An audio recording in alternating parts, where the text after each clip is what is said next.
تاریخ کا کفن، امر جلیل۔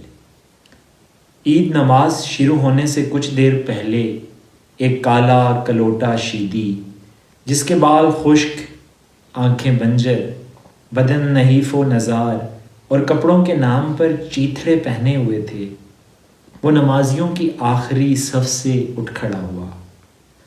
وہ ادھیڑ عمر کا طویل قامت شخص تھا، اس کے کندھے صلیب کی طرح سیدھے اور سینہ چوڑا تھا۔ اس کی پشت زندگی کا بوجھ اٹھاتے، برداشت کرتے کمان بن چکی تھی۔ اس نے لمبی سانس کھینچ کر ایک اڑتی نگاہ عید گاہ پر ڈالی۔ پوری عید گاہ کراچی کے بھانت بھانت کے لوگوں سے اٹی پڑی تھی، قطاریں شمار سے باہر، نمازی بے انداز، کچھ کے کپڑوں کے جوڑے نئے، کچھ کے دھلے ہوئے، کچھ کے اجلے رنگ اتنے سارے کہ جیسے آسمان سے رنگوں کی دھنک زمین پر اتر آئی ہو۔ عید نماز شروع ہونے میں چند لمحات باقی تھے۔ ملا بے حد عقیدت اور بڑے جوش و خروش کے ساتھ تاریخ اسلامی کے اوراق پلٹ رہا تھا۔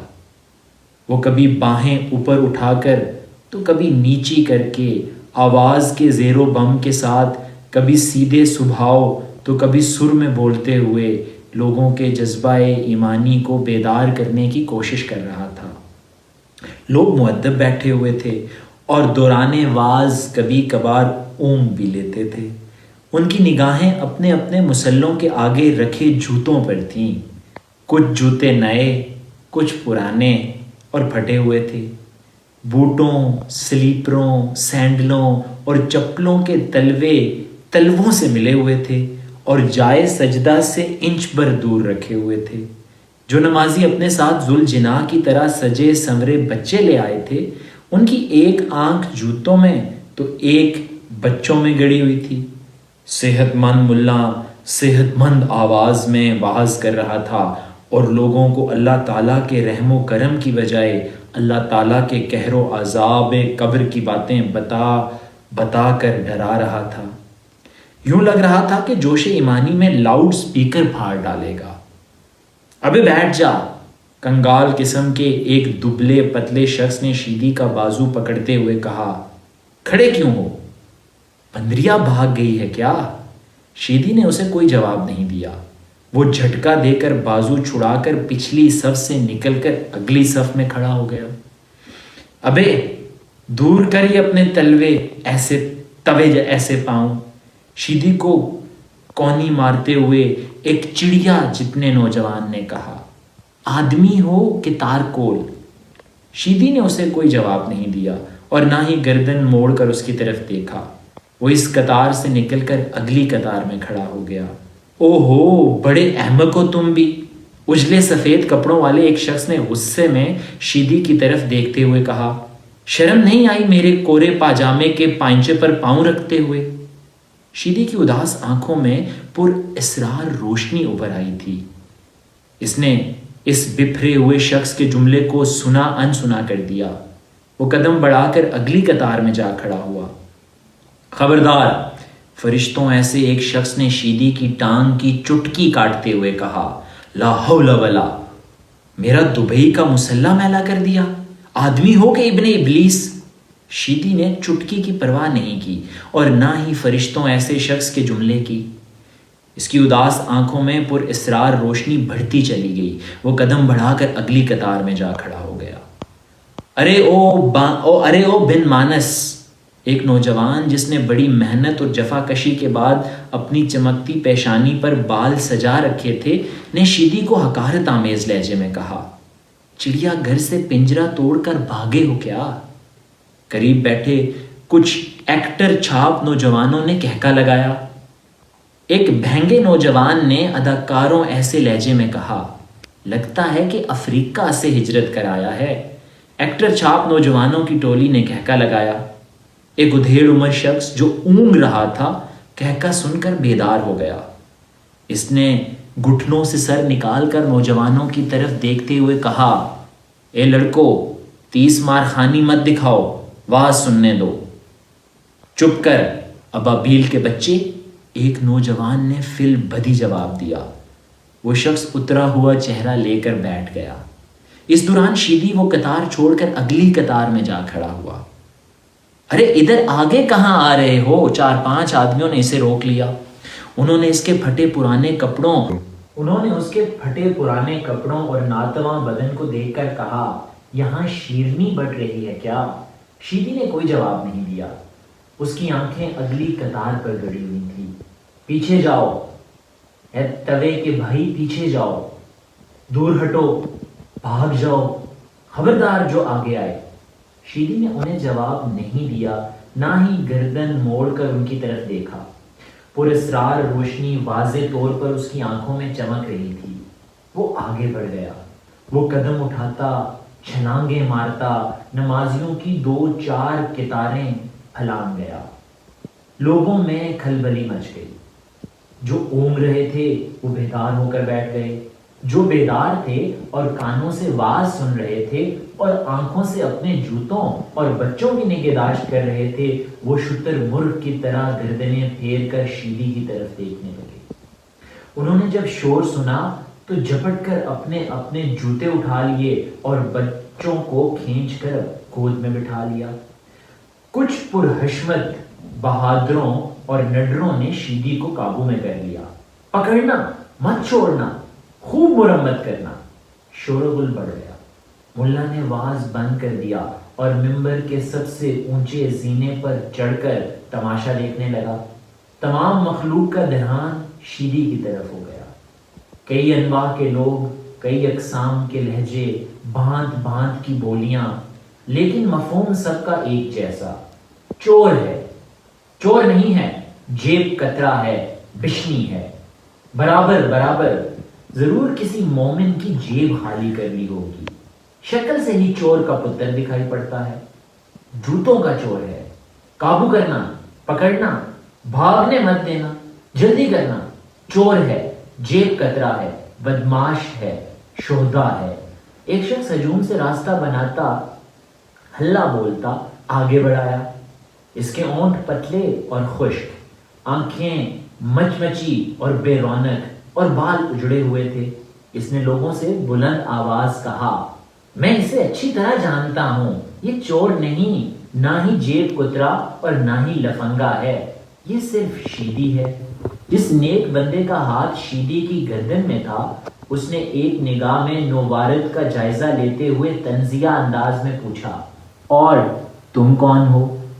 اس نے جواب دیا، میں مامو خان موچی ہوں۔ بھاگ جا موچی، تو جا کر پھٹے پرانے جوتوں کی مرمت کر، نیک صورت اور نیک سیرت شخص نے کہا۔ ہم خود ہی اس کی خبر لیں گے۔ مامو خان موچی دھکے ٹھڈے کھا کر منظر سے غائب ہو گیا، اور پھر بڑی دیر تک بلند آواز میں جملے ایک دوسرے سے الجھتے رہے۔ مارو مارو، ٹھکائی اچھی طرح کرو، پہلے اس کی تلاشی لو، نماز میں رکھنا مت ڈالو، درخت سے باندھ دو، نماز کے بعد منہ کالا کر کے گدھے پر بٹھا کر اس کا جلوس نکالا جائے گا۔ ٹھیک ہے، یہ بہت بڑا اور اہم مسئلہ ہے۔ اس کے منہ پر کالک کی بجائے چونے کی سفیدی پھیریں گے۔ ہرگز نہیں، چور کا منہ ہمیشہ کالا ہوتا ہے۔ اس مسئلے پر لوگوں سے ووٹ لیا جائے گا۔ ووٹ لینے کا وقت نہیں ہے۔ لوگ آپس میں بحث مباحثہ کرنے لگے۔ وہ ایک دوسرے سے لڑنے مرنے کے لیے تیار ہو گئے۔ شور و غل بڑھ گیا۔ لوگ شیدی کے حشر کے متعلق کسی ایک فیصلہ پر نہیں پہنچ سکے۔ پہلی قطار میں ملک کی نامی گرامی اور جانی پہچانی شخصیت، ہر دل عزیز، مشہور و معروف جناب محمود صاحب موجود تھے۔ لوگوں کو محمود صاحب کی حفاظت کی فکر لاحق ہو گئی۔ وہ محمود صاحب کے لیے پریشان ہونے لگے۔ ہجوم میں سے کسی نے بلند آواز چیختے ہوئے کہا، کالا شیدی پہلی قطار کی طرف بڑھ رہا ہے۔ یہ بدبخت ضرور کسی دشمن ملک کا ایجنٹ ہے اور محمود صاحب کو قتل کرنے کے لیے بھیجا گیا ہے۔ اس نئے انکشاف پر لوگ حواس باختہ ہو گئے۔ اچانک شیدی نے چھلانگ لگائی۔ وہ چیتے کی طرح چھال مارتا، بڑے بڑے ڈھگ بھرتا، لوگوں، مسلوں، جوتوں اور چپلوں کی کئی قطاریں پھلانگ گیا۔